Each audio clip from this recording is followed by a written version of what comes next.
Hello dear students, good morning to you all. বন্ধুরা, তোমরা যে যেখান থেকে আজকে আমাদের এই ইংলিশ ক্লাসে যোগ দিয়েছো সবাইকে অনেক অনেক প্রীতি এবং শুভেচ্ছা জানিয়ে শুরু করছি আমাদের আজকের ইংরেজির ক্লাস। আর বন্ধুরা, যদি তোমাদের এই ক্লাসটা একটুও ভালো লেগে থাকে তাহলে সাবস্ক্রাইব করতে অবশ্যই ভুলবে না, সাথে সাথে লাইক এবং শেয়ার করতেও ভুলবে না কিন্তু। সুপ্রিয় শিক্ষার্থী বন্ধুরা, আমাদের আজকের আলোচনার বিষয় ষষ্ঠ শ্রেণী থেকে ইংরেজি বইয়ের এক্সপেরিয়েন্স 8 বঙ্গবন্ধু মাই ইন্সপিরেশন। তোমরা প্রথমেই একটা ছবি দেখতে পাচ্ছ। এই ছবিটা কার আমার নিশ্চয়ই বলে দিতে হবে না, কারণ এই ছবিটা এমন একজনের যিনি সারা বিশ্বে নন্দিত, সারা বিশ্বের সবাই তাকে এক কথায় এক বাক্যে চেনে। তিনি আর কেউ নন, তিনি হলেন আমাদের বঙ্গবন্ধু, তিনি হলেন আমাদের খোকা, তিনি হলেন শেখ মুজিবুর রহমান। আমাদের বঙ্গবন্ধু ছিলেন একজন নানাবিধ গুণে গুণান্বিত মানুষ। তিনি একাধারে ছিলেন নেতা, তাছাড়াও তিনি ছিলেন দয়ালু, তিনি ছিলেন অনেক জ্ঞানী। তার লেখা থেকে তার জ্ঞানের আমরা পরিমাপ পাই। তিনি তার লেখা বইতে লিখেছেন, as a man what concerns mankind concerns me. একটা মানুষ হিসাবে সমগ্র মানবজাতি নিয়েই আমি ভাবি। As a Bengali I am deeply involved in all that concerns Bengalis. বলছে যা বাঙালিদের ভাবায় তা আমাকেও গভীরভাবে ভাবায়। This abiding involvement in is born of and nourished by love, enduring love, which gives meaning to my politics, to my very being. তিনি বলেছেন, এই নিরন্তর সম্পৃক্তির উৎস ভালোবাসা, অক্ষয় ভালোবাসা, যে ভালোবাসা আমার রাজনীতি এবং অস্তিত্বকে অর্থবহ করে তোলে। এই বাক্যগুলো থেকে তার জীবন দর্শন বোঝা যায়।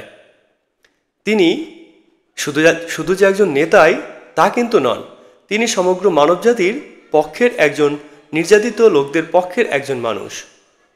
তিনি মানবজাতির ভালোর জন্য, কল্যাণের জন্য সবকিছুই করতে রাজি ছিলেন। এবার আসো আমরা এই মহান নেতা সম্পর্কে তার ছোটবেলার একটা ভিডিও ক্লিপস দেখব। এবার আসো আমরা এই মহান নেতা সম্পর্কে তার ছোটবেলার একটা ভিডিও ক্লিপস দেখব। এই ভিডিও ক্লিপস দেখলে আমরা তার ছোটবেলা সম্পর্কে বেশ কিছু মজার মজার তথ্য জানতে পারবো। আসো আমরা আগে ভিডিও ক্লিপসটা দেখি। টুঙ্গিপাড়া, 1920 সাল, মার্চ 17। এশান নামাজের পর বাবা মার কোল আলো করে জন্ম নেয় খোকা। সে একটু একটু করে বড় হয়ে ওঠে। সারাক্ষণ পাহারায় থাকা ভুরু শেখায় কেমন করে বিশ্বস্ত হতে হয়। ঘরের পাশেই নদী, উত্তাল স্রোত শেখায় জীবন মানে শুধু অবিরাম এগিয়ে চলা।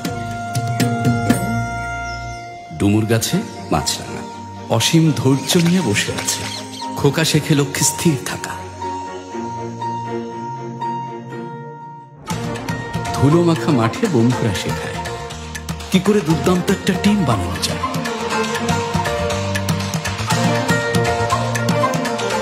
হামিদ স্যার গুরুগম্ভীর স্বরে বলেন, বাঙালির আছে একজন তিতুমির, আছে ক্ষুদিরাম, আছে সূর্য সেন।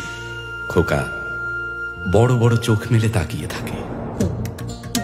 একজন দুস্থ মানুষের জন্যে গোলা থেকে লুকিয়ে ধান বের করে খোকা। মা দেখে ফেলেন, কিছু বলেন না, খুশি হন। তোমরা তো অলরেডি ভিডিও ক্লিপসটা দেখে ফেলেছো, তাই না? এবার তোমরা তোমাদের পাঠ্য বইয়ের 62 পেজ বের করো।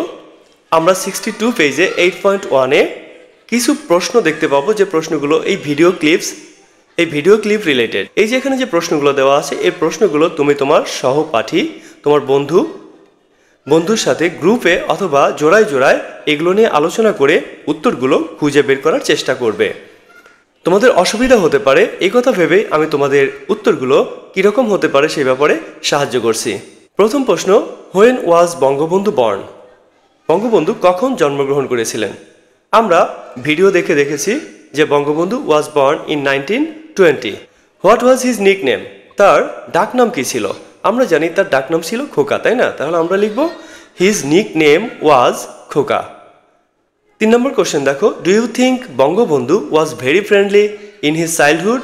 If yes, how do you know? তোমার কি মনে হয় বঙ্গবন্ধু ছোটবেলায় খুবই ফ্রেন্ডলি ছিল? যদি তাই মনে হয় তাহলে তোমরা এটা কিভাবে জানো? অবশ্যই বঙ্গবন্ধু ছোটবেলায় খুব ফ্রেন্ডলি ছিল, তাই না? তো আমরা এটা কিভাবে জানি? আমরা যেহেতু ভিডিও ক্লিপস দেখেছি, এই ভিডিও ক্লিপস থেকেই আমরা জানতে পারি যে সে খুব ফ্রেন্ডলি ছিল। 3 নম্বরের উত্তর আমরা কিভাবে লিখতে পারি আসো দেখি। Yes, I think Bangabandhu was very friendly from his childhood. He always stood by his friends. I can know this from watching the video অথবা the video clips. আমরা 4 নম্বর প্রশ্ন দেখি। Can you tell a childhood story of Bangabandhu that expresses his love for the people? তুমি কি বঙ্গবন্ধুর ছোটবেলার একটা গল্প বলতে পারো যেখানে সে লোকজনের প্রতি ভালোবাসা প্রদর্শন করেছে? আমরা কিভাবে লিখব? Once while going to school in a rainy day, Bangabandhu met one of his classmates coming to school without an umbrella. Then Bangabandhu gifted his own umbrella to that boy. This incident essentially proves his love for the people. একদিন সে যখন স্কুলে যাচ্ছিল দেখলো তার classmate বৃষ্টির মধ্যে ভিজে স্কুলে যাচ্ছে, তখন সে তার ছাতাটাই তার বন্ধুকে দিয়ে দিল। তাহলে এ থেকে বোঝা যায় যে সে লোকজনের প্রতি ভালোবাসা প্রদর্শন করত। 5 নম্বর প্রশ্ন দেখো, does Bangabandhu inspire you to support the truth? If yes, how? Bangabandhu কি তোমাকে কোনোভাবে উৎসাহিত করে সত্যের পক্ষে থাকতে? যদি তাই হয় তাহলে কিভাবে? আমরা জানি যে তার জীবনাদর্শ সবাইকেই কিন্তু ইন্সপায়ার করে, আমাকেও করে, তোমাকেও করে, তাই না? কারণ তার ভালো গুণ আছে, ভালো গুণ সবাইকেই ইন্সপায়ার করে। তাহলে আমরা এটার উত্তর এইভাবে লিখতে পারবো। Yes, Bangabandhu always inspires me to support the truth. He was always confident and courageous and never afraid of speaking up against injustice.